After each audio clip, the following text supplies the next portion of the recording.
It's the Cod Yes, episode sir. Episode 50. 50. Come on. Yes, sir. Your It's your boys is boy. back. That's Ryan right. and Paul. Hey, Paul and Ryan, man. We back again, episode 50. Come on, man. Hey, it's post holidays, it's post madness. Yes, sir. I got Yes, plenty. sir. Hold on, I got plenty of leftovers. I got a plate in front of me right now. Mm-hmm. I had leftovers for lunch, leftovers for dinner. It's gonna be leftovers for a minute, man. Gonna be leftovers for a minute. Leftovers for a minute. What was your favorite part, man? What was your favorite dish this year? I'm gonna say the macaroni went hard.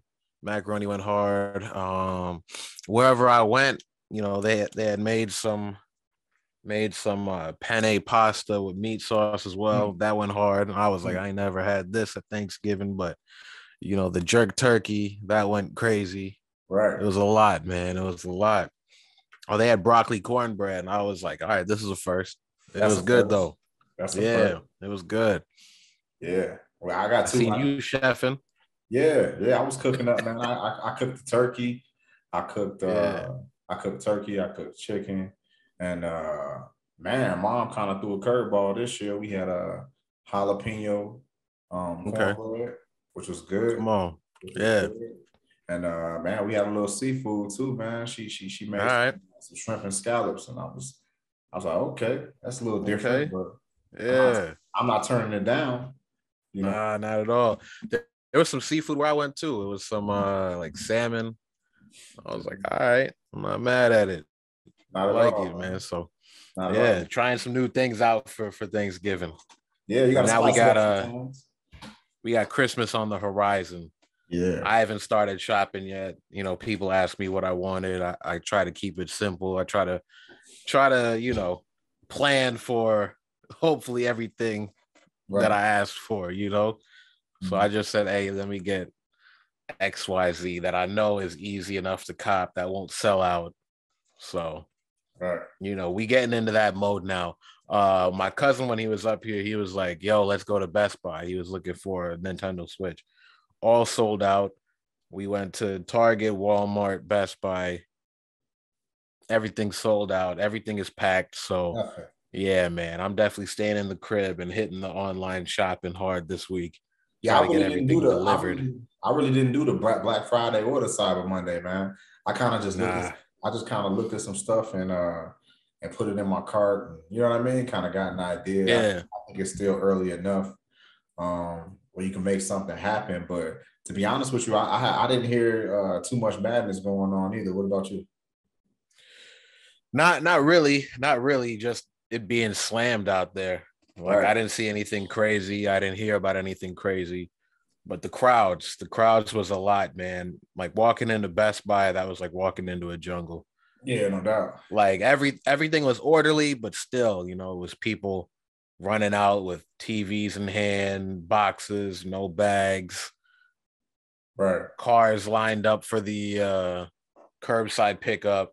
You had everybody line, you just had stuff like they just knew, like you walked in and they just had stacks of product lined out everywhere. So people was just going in, picking it up and going out. So I was like, I don't miss this. I didn't want to be here. I'm glad I survived. Yeah. Because it was a lot of people. Yeah, I bet, man. And you know what? It's crazy because like a year ago today, like we would have never thought that we would be at this point, you know what I'm saying? Where crowds are back in the store, right? And exactly. now we got this Omicron thing that they keep talking about popping off. And I'm just like, man, I'm like, this thing just keeps mutating, So a crowd like that, like I was kind of reluctant anyway. I'm like, nah. Oh yeah, you still got to be safe out here. I've been popping out a little bit more recently, but man, it's like, hey, it's still something out here. I ain't gonna lie. Like, I'd gone to like a bar like the past Saturday, and my homie, he was telling me, oh, it's packed. And he knows the people, so just go around the side door, and he was gonna let me in. So I walk around the side door. I'm waiting. He taking a while, and I got my mask on. My cousin has his mask on. some dude who is outside smoking a cigarette. Like he's in the outdoor bar area, so he's not just outside. Right. But he looks at us and he goes like, "What up?" Tries to start some conversation. Yo, take that mask off. What are you filtering the air? Take your mask off. Want to see your face. I'm like, oh shit. Like this dude's like right in front of my face. That's why we keep the mask on, dog. Right. I took the mask off and it was just kind of like 2 seconds later. I'm like, why the fuck I'm listening to somebody? I put the mask right back on. Like, I don't know, man. It's one of those weird situations where, last weekend I was asked for a vaccination card. So that was a first to be, I know they're doing it, but to be actually asked for proof of vaccination before getting in somewhere. And I was like, hey, that's actually low key makes me feel a little bit safer. But then number two, just catching that flack over the mask. I'm like, damn, you hear about this stuff, right? But it's real. And I'm like, y'all the same motherfuckers are gonna end up getting sick. Like, don't play me or don't try to bully me, dog. Like the same freedom you want to not wear a mask, give me that freedom to wear a mask. Yeah, 100%. It had nothing to do with me. Goes both ways. Goes both ways. Taking it back, dog. And with these new laws and mandates and stuff, businesses have the right to filter who they let in, right? Exactly. Now they could say, like, if you're unvaccinated, you can't come in, or if you are unvaccinated, go ahead and throw your mask on because you can be a carrier, And man, it's a lot of people who agree and it's a lot of people who disagree, just like you said. But like that's right. If you're not vaccinated, you might not get into a spot, And a lot of major events, like we were talking about the concerts, or even when my mom came to visit me, I took her to a football game. Me, her, and some family members went to a football game, and that's the first thing they ask is like, you got to show proof of vaccination, to go into the crowd. So I don't know, man. It's the world we're living in right now. It's nothing. Man. It's nothing new, man. It's been like a year and a half now. Exactly. You just gotta, stay diligent, stay focused. Don't let your guard down. Because, like I said, just the past couple of weeks of me being out, I still get in the car immediately, hand sanitize everything immediately. But I'm seeing, I'm. It only takes like one slip up and stuff like that. So I know some people might be like, "Oh man, you still got all the protocols," but it's like, hey, bro, they still got all the strains. They still got all the mutations. Hey, to be real, man, like. And not a lot of people talk about this, but I hear it on both sides, right? Like some of my friends who are Caucasian, they, it's a rights thing, and like half and half. Like some of them are very, very, very pro-vaccination. Some of them are very, pro-choice, right? My rights, my body type deal. But even in the Black community, like, because of the history of the U.S., like the vaccines, giving African American syphilis, and if you don't know that story, you can look that up. I'm not sure exactly what time period. When were they doing that? The Tuskegee trials. Yeah, the Tuskegee trials. Yeah. Look that up. I want to say it's like the 50s. Right. It wasn't that far off. But people have people support it, but then some people have a skepticism on both sides. All right, so it was conducted between 1932 and 1972. Right. So 40 straight years. That's a long time. That's 40 years. 40 straight years. Right. So people, we understand the skepticism. Right. So it's just, just do your due diligence, whatever way you choose. Do your due diligence and respect everybody. 100%. Because that shit low-key got under my skin. I was like, I'm about to smack fire out. Don't tell me to take my mask off. Like, hey, man, leave me alone. For real. We don't play that. We don't play that, G. We don't play around. Hey. It says come 50. on. It says 50. Yes, sir. Yeah. Hey, 50th episode. Yep. Come on, this is 50. Hey, man. Right. That's exactly. Right. But yo. So we talking about this was 50. Something I was thinking about earlier that just a simple transition, but most recently with Nike, Virgil Abloh had worked on a collection of 50 dunks. You know, so just thinking of the number 50 kind of reminded me of Virgil.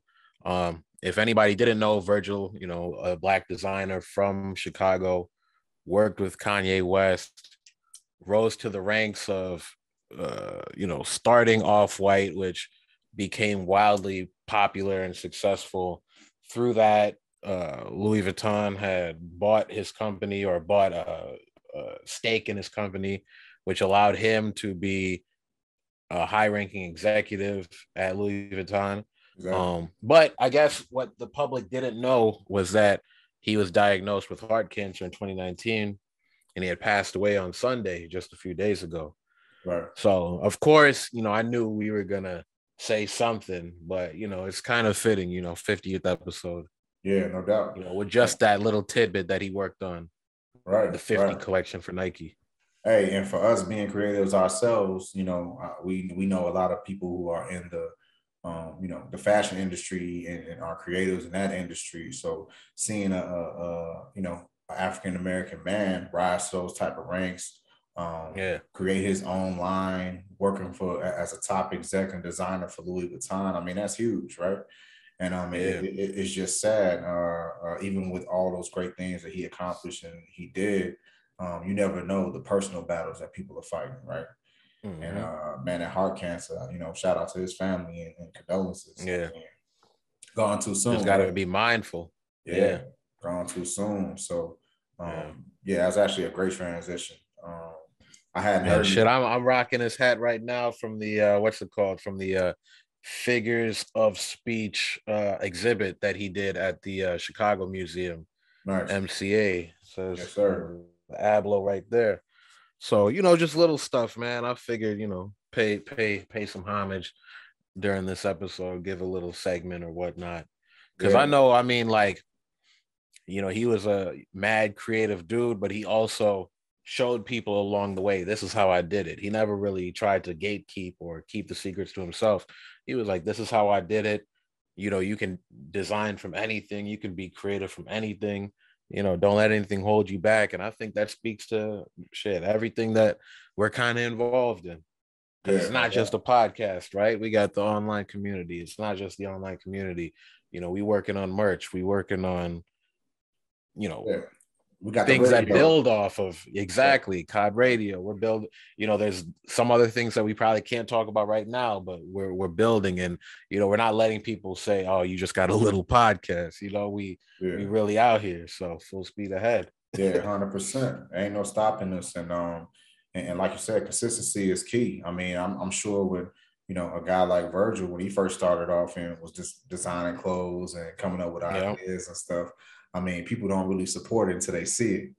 You know and people was lobbing jokes, right? Because think about how we're talking about creativity can be from anywhere, right? Back in the day, maybe like 2008, 2009, the Polo Rugby store was closing.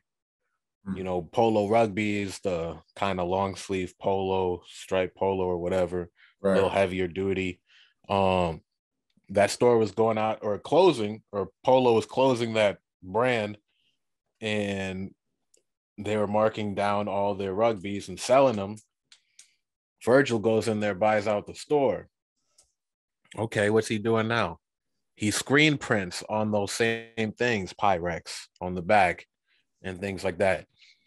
Sells them for a ridiculous markup. Ridiculous. They still sell out. You know, so everybody's like, oh, he didn't do much. He just bought something else and screen printed on the back. Yeah. Okay, well, that's still design. You're still adding your spin to it, just like graffiti, right? The graffiti artist didn't build the building, but they added something to it. 100%. You know, so that was all the ethos, right? People can laugh at it. People can say, oh, this is tired, this is lazy, but you didn't think of it. And yeah, he marked it up, but so do all the luxury brands. So to see from somebody who says, okay, this is an opportunity. People still love rugby. Let me buy these up, add my spin to it, make it my own. But from that idea to, you know, Louis Vuitton is crazy. You know, it's basically like us. Yeah, we can make mixes, Cod Radio. You know, we can take a format, podcast. Yeah. Exactly. And I like Louis Vuitton, but who's to say that Paul Lewis can't put out exactly the Paul Lewis collection? Hey, here I like the ring, Paul Lewis. Yeah, you know what I'm saying? Come on, That's man. It. Shit. Hey, so get you a Paul Lewis suit. That's it. That's it. Get you gonna like the way you look, I guarantee it. Yeah. PLC, the Paul Lewis collection, Blazers. Come on, man. Come on, G. We're gone. But yeah, man, it's definitely, he was 41. It's hard to watch somebody be so young, prolific, and then you didn't know, right? It's basically the Chadwick Boseman situation where they was battling something that you had no idea. Or even the Kobe situation where it's not like you get murdered or anything, but it is something that's tragic. Right. It's unexpected. So you can't even blame it on, oh, it's violence or anything. It's just like, man, you don't know when your time is. Yeah, life is life. Yeah, bro. You hit the pinnacle of what you're trying to do in life and then you pass away. Bro, that's the craziest thing, G. It always seems like that. You hit the highest height. You accomplish what you need to do. You attained what you set out to get, and you pass. It's like, damn, I feel like we keep seeing that a lot, right? Yeah. Nipsey was finally getting his big deal, right? Like, oh man, bro, fucking, it's a lot, bro. I mean, shit. Kobe looked like he was about to be moving into his own situation, breaking away from Nike, getting his own shoe. Exactly. Maybe, the Mamba Academy was going to start. Basketball camps all across the nation. Exactly. It's like, oh, man. Yeah. But yeah, you just got to be, you got to be grateful. Got to be thankful for what you got out here. Yeah, absolutely. But man, let's get into a happier topic. The Bulls. Well, I don't know if it's necessarily too happy, but where we at right now? I feel like we got another loss. We had another loss, man. But we'll be all right. It was a sloppy loss. We had 24 turnovers. It was 104 to 107 against the who was that? Portland. I think hold on. I think it might have been Portland, but anyway, regardless, 24 turnovers. Come on, dog. Like, yeah, we got to step it up. Yeah. I know that off the top of my head because I was watching the game. Who was it against? Let's see. And our next game is against the Knicks. We're gonna be all right. We need that W. Okay, we back at number 2. Right, so we lost against the Heat. That's what it was against Jimmy Butler. And I watched that game because I was like, man, Jimmy Buckets, who used to be on the Bulls, went to Marquette University. So fuck you, Free, first and foremost. That's the shout out. Yeah. Shout out Jay Free, our Florida resident, Florida correspondent in the Cod, when the Heat won. I had to send some words his way. Come on, man. What do you think this is? We was gonna be gentlemanly about this. Nah. Hold on. He added me and put some fire emojis and some other stuff. You see what I'm saying? Don't play around, cuz. Don't do that. See red. You know what time it is. It's all good. We got him on the 11. We play the Heat again, so we're gonna see. But when I had checked, we was at number 5 in the East. I checked just now. We're back at number 2. Right. Yeah, 14 and 8. 14 and 8. So, it's really tight. If you look at them numbers, it is, bro. Because number 3, 4, 5, they're all 13 and 8. Heat, Wizards, and Bucks. So everybody's just a game away. These standings can switch real quick. Yeah, we need to put the next couple games down. Because the Nets is 14 and 6 right now, so we've played 2 more games than them. Right. So who knows what happens in those next 2 games? We could be back in number 1, but and to be honest with you, that always blows my mind, man. Like how we played 2 more games than you ahead of us, Right. Come on. Right. That makes sense. Now let's see the West. The West, we got, of course, Warriors are number 1. Suns, and I'll say just based off the Warriors and Suns, they both, it's Warriors 18-2, Suns 17-3. Jazz at number 3 has 14 and 7. Right. The only reason I mention those numbers is because, number 1 and number 2 having 18 and 17 wins compared to the Eastern Conference. Oh no, dog. Like number 1 and 2 with the Bulls, we both got, Bulls and Nets both got 14 wins. And now when you look at who has 14 wins in the West, that's number 3 with the Jazz. So it's like, hey, man, as our best teams on the East competing for number 3 on the West. Right, exactly. Something to think about. Gotta the step West up, might man. be a strong division. Either that or maybe the East is just strong and it's like there's no clear winner. However you want to analyze that. And and just to be honest with you, Steph Curry's been playing like an animal since he came back. I mean, numbers are crazy. Hey, man, he got something to prove. I mean, he really doesn't have anything to prove, but I know he sat out for the bubble season, right? And then I'm pretty sure the Lakers got a chip. The Lakers got a chip, and they started chirping. Yeah, and I'm sure the season after the bubble wasn't he like injured for a good portion? Yeah, exactly. Okay, yeah. So he itching to get back. He trying to let people know, like, don't get too comfortable when I was gone. Like I'm still dropping these threes. I'm still raining these threes down. So right. And the Lakers, man, they're not doing nothing with LeBron sitting down. But to be honest with you, man. Breaking news. Let's tell them breaking news. Yeah. Right. LeBron got COVID. Yeah, he did. Or tested positive. So is he vaccinated? I got questions. Hey, man, I mean, I know he didn't. He kind of expressed against getting vaccinated at first, but I'm pretty sure he did, unless he pulled the Aaron Rodgers on us. We're gonna find out. Hey, man, all I gotta say is that at least Kyrie came out and said that he wasn't getting it. Yeah, everybody smashed him about it, but we gonna find out. We gonna find out what's really good out here in these streets, right? Because people follow the king. People follow the king. Hey, man, is he gonna be a role model? I'm curious. Oh man. Nah, but let's pray for a speedy recovery because COVID ain't nothing to play with. Hopefully he got no symptoms, man. It ain't nothing to play with like that elbow he gave my man, that flagrant, Oh, let's talk about that. What was going on, bro? Because I didn't really understand it. I didn't understand it. He got the rebound and I forget the player's name. And wasn't it an accident? Because I saw that. I saw that. It looked like an accident. Kinda. But because he got suspended too, right? Yeah. He got suspended. But I'm gonna be honest with you, man. LeBron always. And the other guy was trying to fight him crazy. He was trying to go hard. I'm gonna say something controversial, man. All right. LeBron always kind of played like that. Isaiah Stewart. That's his name, Isaiah Stewart.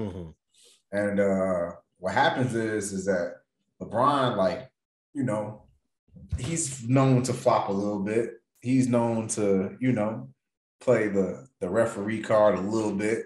So him doing one of these, going for a rebound or whatever, just like swinging the elbow with the eyes open, like he ain't did nothing. Oh, right. Not that good of an actor, Doug. Yeah. Oh man, I had to watch it a couple of times, man, because he was leaking, bro. Like you don't elbow somebody like that on accident. Leaking hard.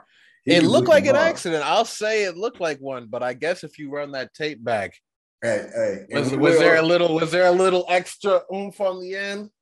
Man, look, man. Like, was there any indication of their beef prior? Were they chirping at each other during the game, or did this come out of nowhere? We'll never know. Unless Stewart has said it in the media somewhere. But yeah, man. For him to leak like that, and it was hard. It was a hard hit. It was a hard hit, bro. It was a hard hit. You had to be swinging your elbow. He was trying hard. You had to be swinging your elbow hard to have somebody. LeBron been hanging out with Conor McGregor, huh? Right. Right. He learned a thing or two from Haslam down in Miami. And bro, so LeBron's kind of been in some in the news lately. Yeah. So not only this fight, but like there were some fans chirping at him, right? Apparently there were some fans who were saying stuff like Bronny should die, and I hope your family catches COVID. Something. But LeBron had like pointed them out and got them kicked out. And of course, these people started chirping at LeBron, like, oh man, there you go again. You know, you can't handle this, you can't handle that. But then when they, you know, had mic'd up and I don't know, some reports happened that they were saying some nasty stuff. Right. So hold on. Oh, okay. So first of all, right, it was in Indiana. So it's some Pacers fans, which historically. I was just about to say Indiana. They are flagrant. I'm pretty historically, you know, ain't no telling what came out their mouths. So, I mean, yeah, I hope I hope Bronny dies. That's what they said. Yeah, bro. Yeah, and that's his son. For those who you don't play around like that. Nah, you don't say play around like that. You don't say that about somebody's. You don't say nobody. Son, seed, child. Nah, sorry. Yeah. Nah, I gotta take all threats like very that serious. Yeah. 100%. So I can't be mad at them for that. And like I said, it was in Indiana. It was some Pacers fans. It says so. I can't. Ain't no telling what they said. You know. It was probably controversial sure. Especially these days. You know, with everything that's happening. Yeah. Come on, man. Come on, just don't play around like that. When you go to the game, have fun, but you know these are human beings too. Respect, show some respect. Yeah, 100%. 20 times, you know, fans are saying whatever to get under somebody's skin. They're throwing drinks. You know, they're getting too comfortable. And if somebody run up in the stands like Malice in the Palace, see what I'm saying, and go at you, don't cry. Don't cry. Hey, I bet you don't do anything. I bet you that fan thought he was big shit till Ron Artest went to the Come on. And there is actually a picture that's going around recently of I think in Detroit as well, or not in Detroit, but wherever Malice in the Palace happened. Right. Was it in Detroit? Yeah. I don't know. Yeah. Okay. Yeah. So yeah, at the same stadium, they got a picture of Ron Artest and Ben Wallace shaking up. Like however many years later. Right. Like that's a wild picture, man. That was history. Yeah, 100%, man. Two of the wildest boys in the league, and you know, at their points in time. I mean, you can put them in the same bucket as Rasheed Wallace, as Rodman. You know, you got dudes who really weren't playing that. Yeah, and I know he's all lovable on ESPN right now, but Shaq had a temper too. Shaq and they don't talk about that. Charles Barkley. Charles Barkley for sure. Yeah. Charles Barkley was saying some wild stuff at people. Man. Oh yeah, but you know what, man? He got a ring though. Right, he ain't got no ring, and that was during the time and during the era with and I'm not gonna put this all on him, but like Tyson in boxing, like Mike was talking mad shit to people, you know. So I'm wondering if he kind of influenced like players to, you know. Man. He was the man. He would say some crazy stuff. So I'm wondering if that era of basketball and and just, you know. Hey, if it's still still around. I don't know, man. Obviously, so we talk about eras of basketball. How would this LeBron situation with the elbowing go down back in the day? Right. That might be a full fight. A full fight. I mean, they're gonna box. Yeah, they're gonna box it out. They're gonna box it out for sure, bro. Yeah, because I mean, you know, LeBron ain't gonna be able to run. I mean, not to say it like that, but yeah, you know. but I feel like I don't know. I feel like back in the day, like, well, I don't know, with that elbow, I don't even think you can like get away with it. Like we know back in the day, hard fouls were kind of all right. You know, like it might take a lot for a ref to actually call like a real foul back in the day. Right. But I mean, a bloody eye, you're a professional. You know what I mean? Like, you know, like you said, he was leaking. It's not just an accident. So. Nah, man, that's a back hard in the hit. day. Yeah, I mean, he was trying to fight him now, but I don't know, man. Maybe back in the day they would have let him get like 1 or 2 off, and then right. the refs run in like. Well, instead of the teams breaking it up, the teams would have been fighting back in the day. Hopped in, yeah. The teams would have been like, all right. You might have had a couple players who had Hennessy during the halftime. Yeah, you know, they turned up. Right, it ain't water. It ain't water in that Gatorade bottle. Yeah. Mike secret stuff. All right, yeah. Right. VSOP, right. Very secret. Oh shit. Super secret, man. Hey man, we talking about people saying wild things. How's that Will Smith book? To be honest with you, I haven't started yet. Yet. Right. Yeah. Because we see more snippets keep hitting the news, and it's like, son, they keep getting wilder and wilder. Hey, you know what, man? The Smiths, Jada, Will, and you know the kids too. Like, man, they're a group of characters, man. Hey, there's a petition. There's a petition going around saying, "Stop Will and Jada from talking or sharing anymore." Yeah. Somebody started a petition on change.org. Like, yo, let's relax. Let's stop them from talking. Exactly. And you must be really annoying people. Yeah. They must be, man. And like I said, that new movie that just came out, was it King Richard? King Richard. They saying he might get some awards off that.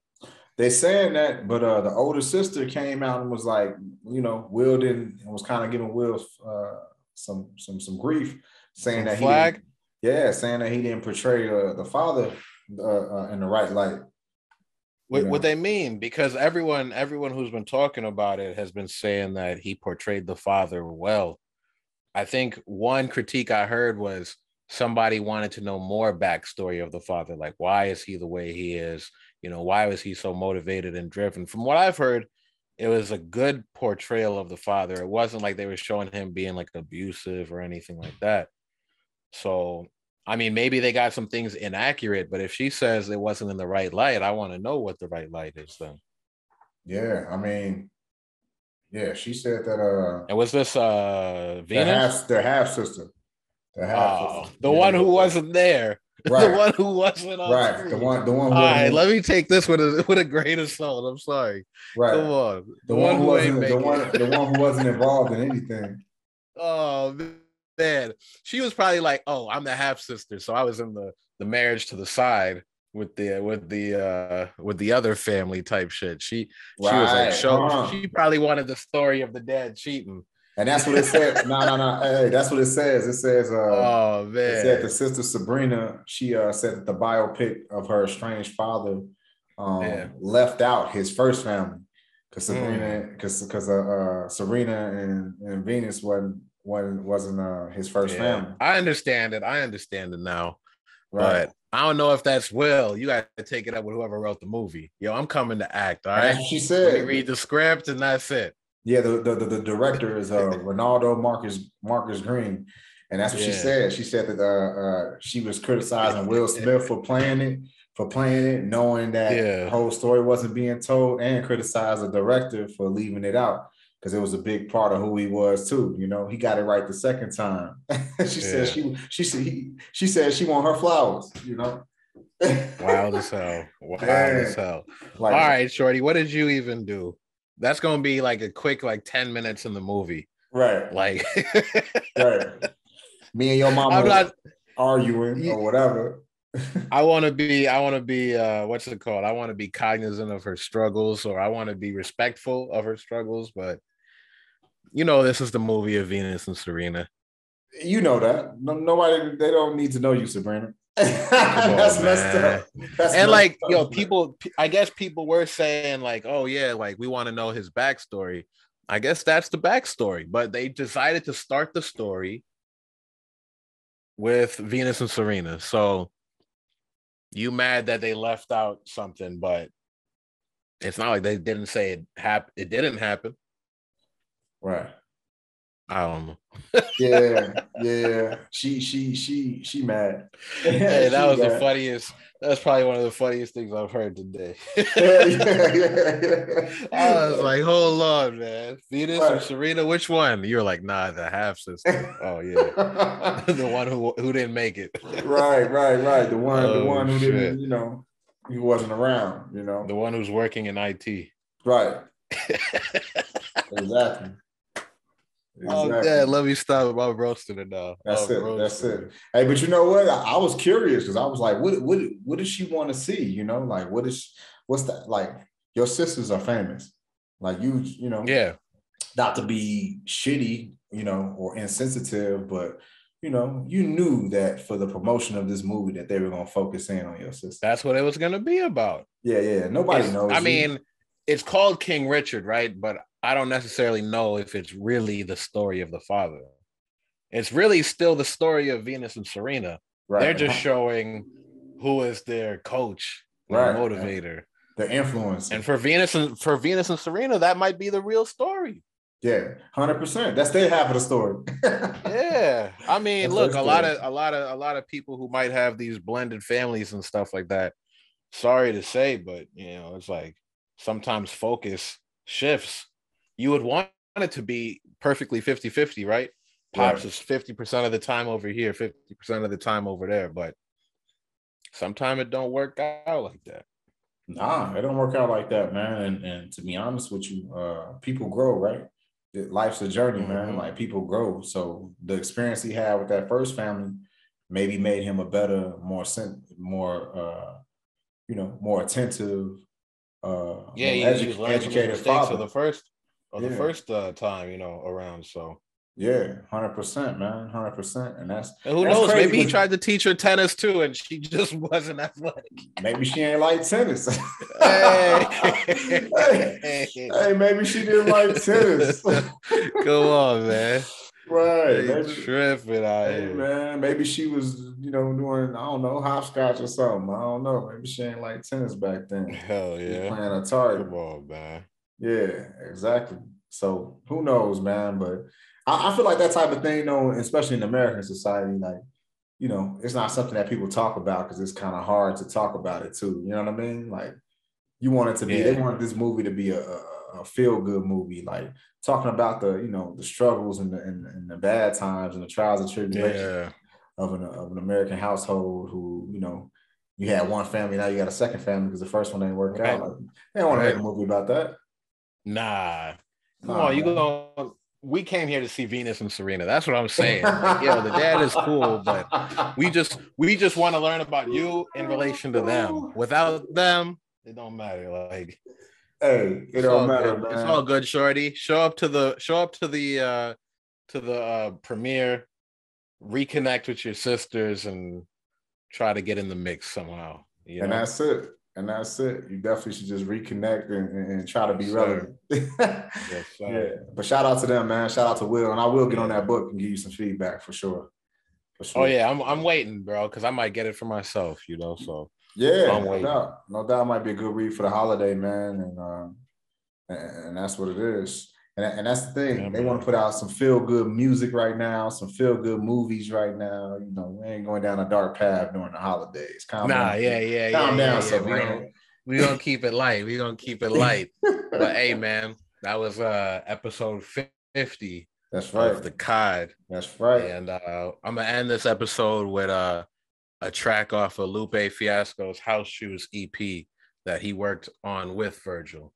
I think Virgil was on one of those tracks explaining his creative process.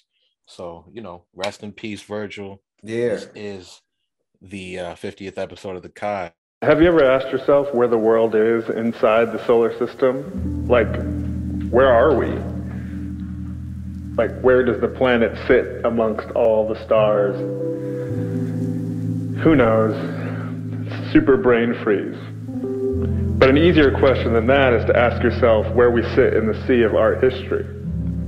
Like, that's tangible, that's man-made. Man-made art, so the history of it, we sit in. Another like sort of framework to dwell on is like, where do we live? You know, you live in a house. I guarantee the house that you grew up in is what you define as a house. But for someone that grew up on the opposite side of the world, what they grew up in, they think of as a house, a kitchen, a living room, a roof, a door, etc. Just shit to think about, you know. The whole bullet point is the world inside it is man-made. It's all metaphoric. Man has flaws. Man loves power. Everything is man-made. And what's more dangerous than that? But as I digress. It's the Cod.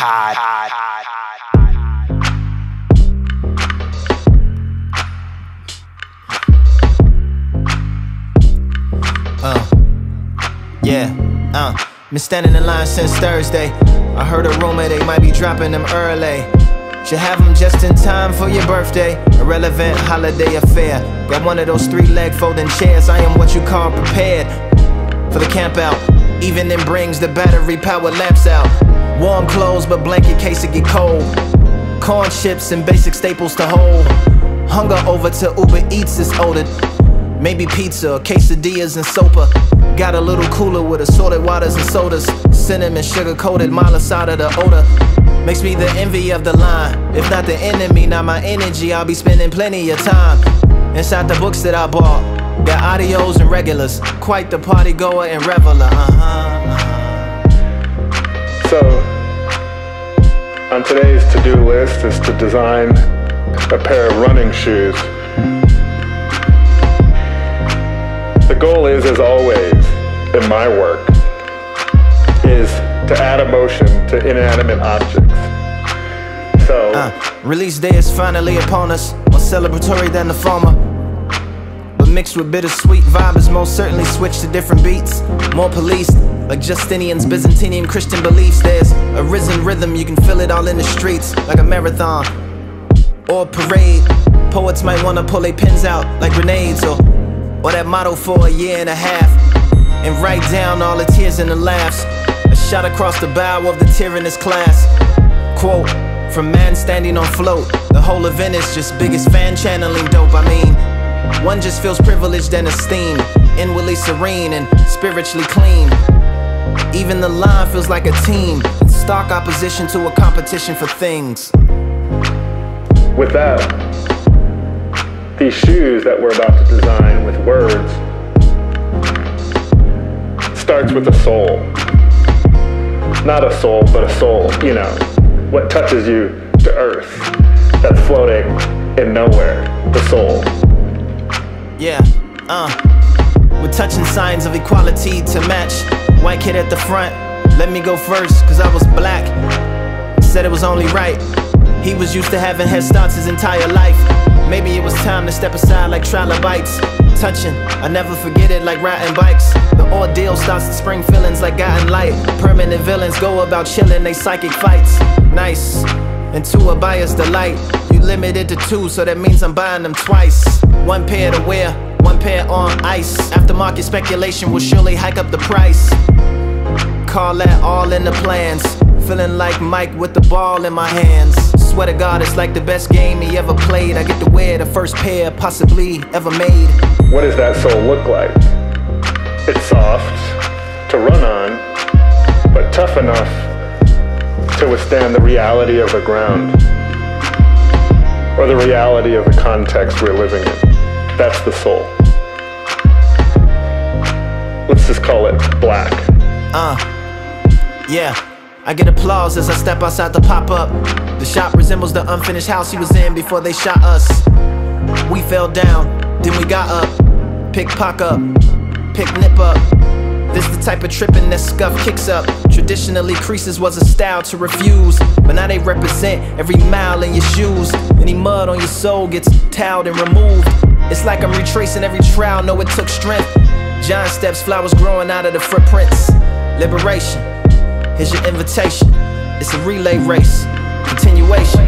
Get the baton and keep bringing it back. As string theory means we'll keep being attached. Last thing, this is something of a sight. Even when you take them off, they keep running for your life. It's the Cod.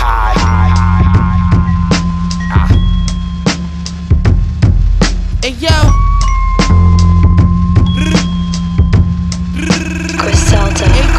I'm in Salvatore making salat. Been taking 3 flavors. Shoot the nigga now, we speak later. Upper Whitney got the Mac with me, hid behind the Warhol. Dip the bird door, shut up the whole store.